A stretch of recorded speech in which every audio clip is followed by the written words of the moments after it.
Este Boulevard.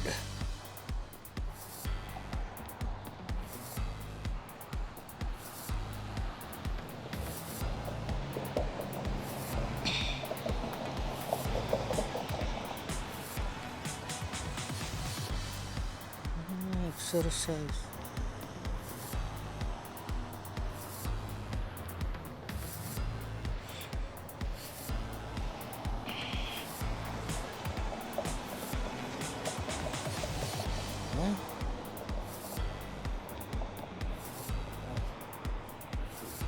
Tignan nyo kaibigan, dito bihirang naglalakad ano. Mag-aalas 8 na kasi ng gabi.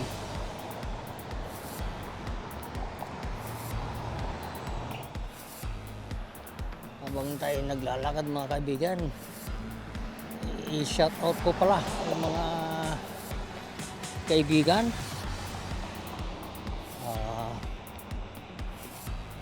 Sila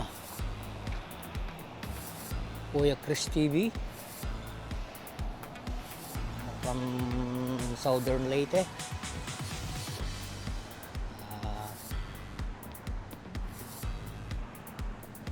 my cousin Danny Castillo TV, ang aking pamangkin na YouTuber din, Box Rider.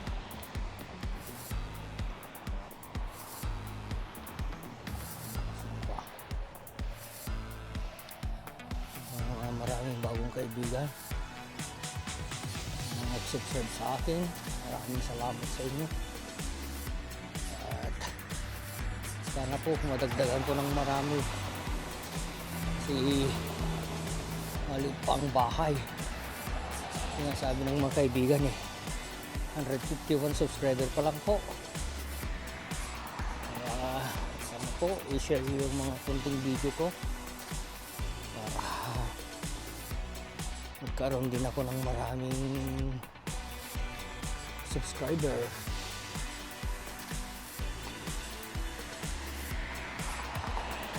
Ang isang Mr. Boulevard at Kiwitin Street.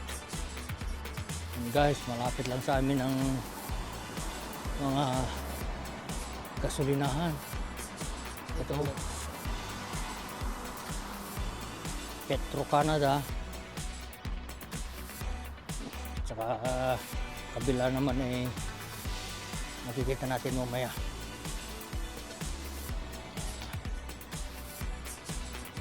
Coop Gasoline Station.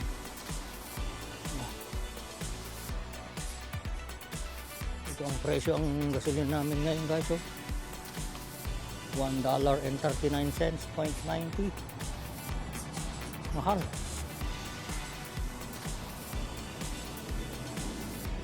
Kiwitin Street.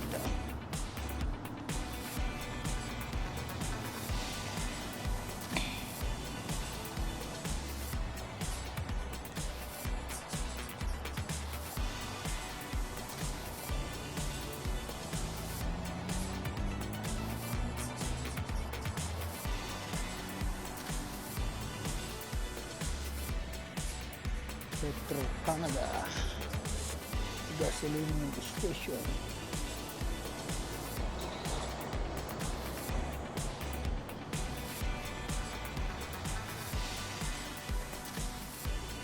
Ito naman ay restaurant Farmers.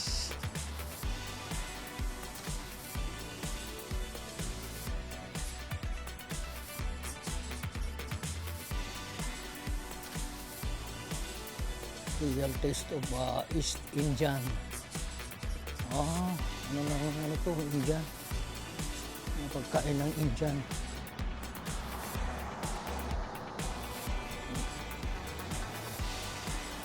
Diyan naman ang pharmacy namin. Well-being pharmacist. And guys,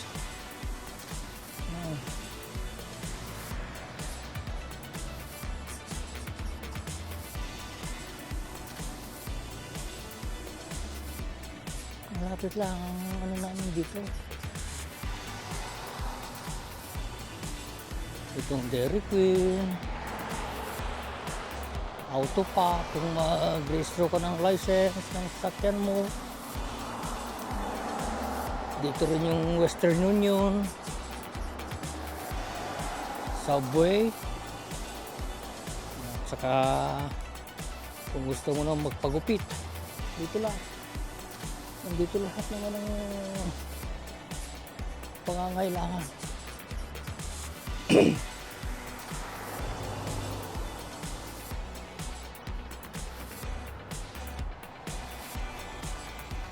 Ayan guys,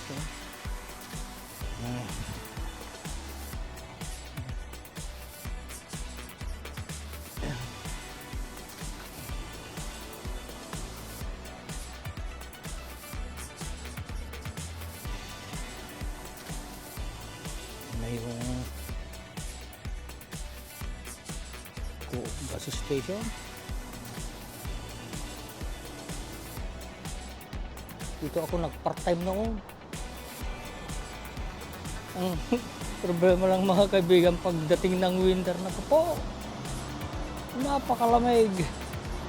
Masakit sa kamay. Pagka mapupusin na yung kamay mo takbo ka sa washroom, painit mo yung kamay mo. Kung gasolina ang katabi niya, naman yung McDonald's namin.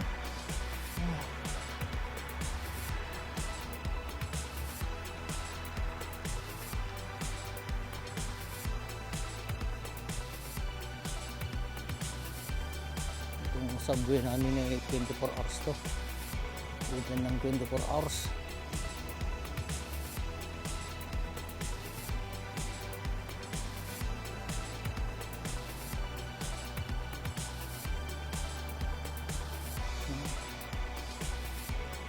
Ito yung mga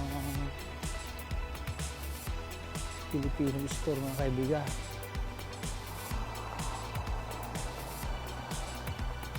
Tulad yung fresh meat, cooked food, mga Pilipino. So, naman yung isa dito, yung Aroma, pero close na. Filipino restaurant. Ang may-ari nito, bali-balain namin. Ang anak niyang lalaki, napangasawa niya yung pamangkin namin sa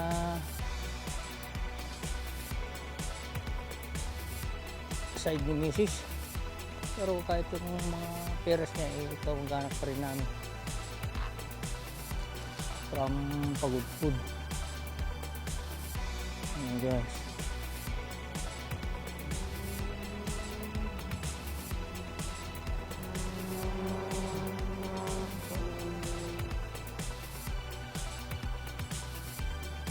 Malapit lang sa amin.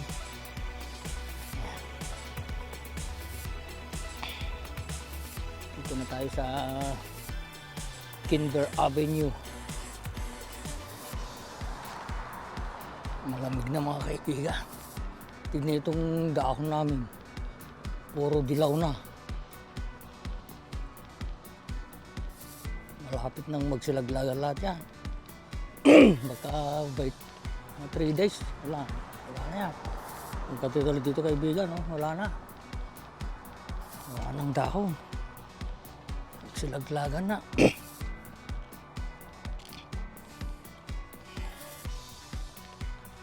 Ito ay park din. Malawak na park.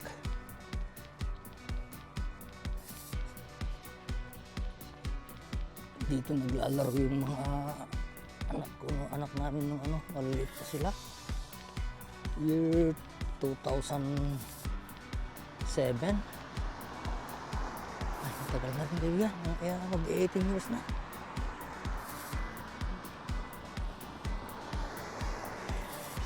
Kasi ang park na ito ay likod lang ng bahay ng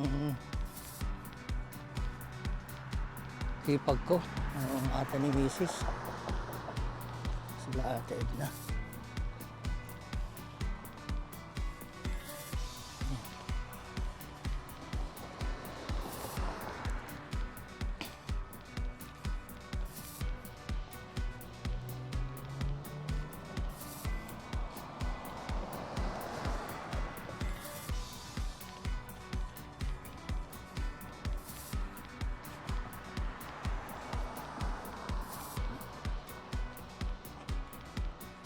Kung gusto mong mamalengke kaibigan na wag lang malamig, kahit maglakad ka lang dito sa hanggang dito sa palengke, dito sa may Fresh Me, hanggang dun sa bahay.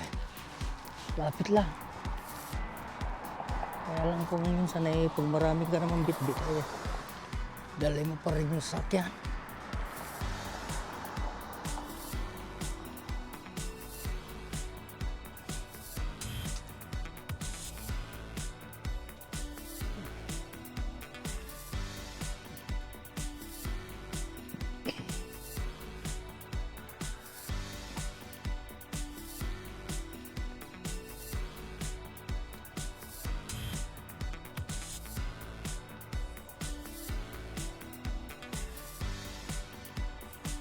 Ganda ng cellphone na to ah.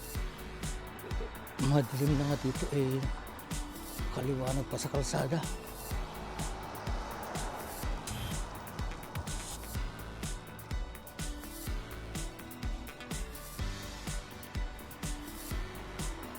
Dati no, ako ang naglilinis sa yard na to.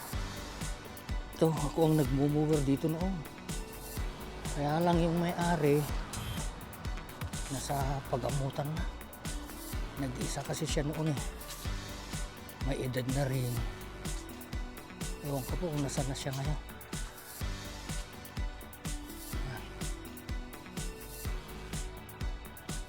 Dito naman tayo sa kanto ng Dexter. Dito tayo sa kabila. Dexter and Timber Avenue.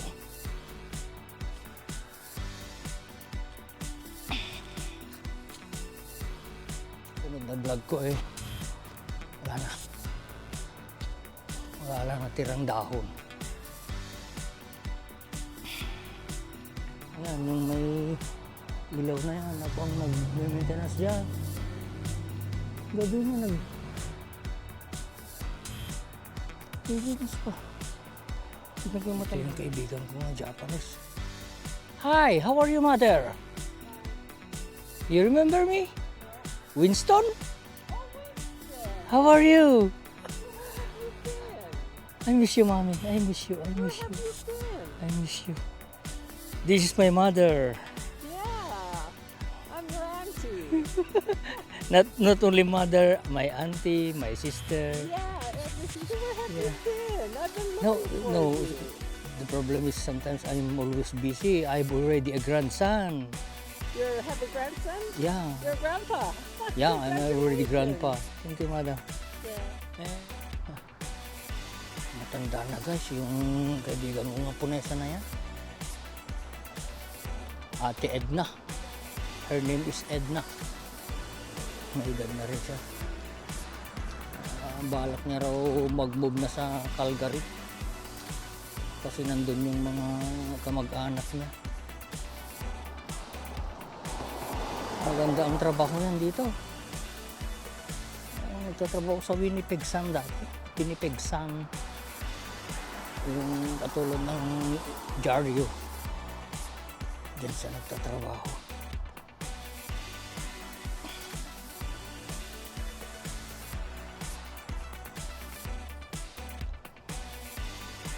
Very quiet place. Yung ano lang, yung maingay lang kaibigan yung mga sasakyan.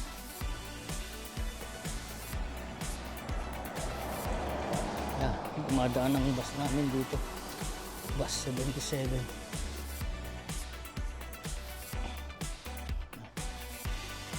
Ayos na naman itong exercise, mga kaibigan. Bago matulog. Lapit na tayo.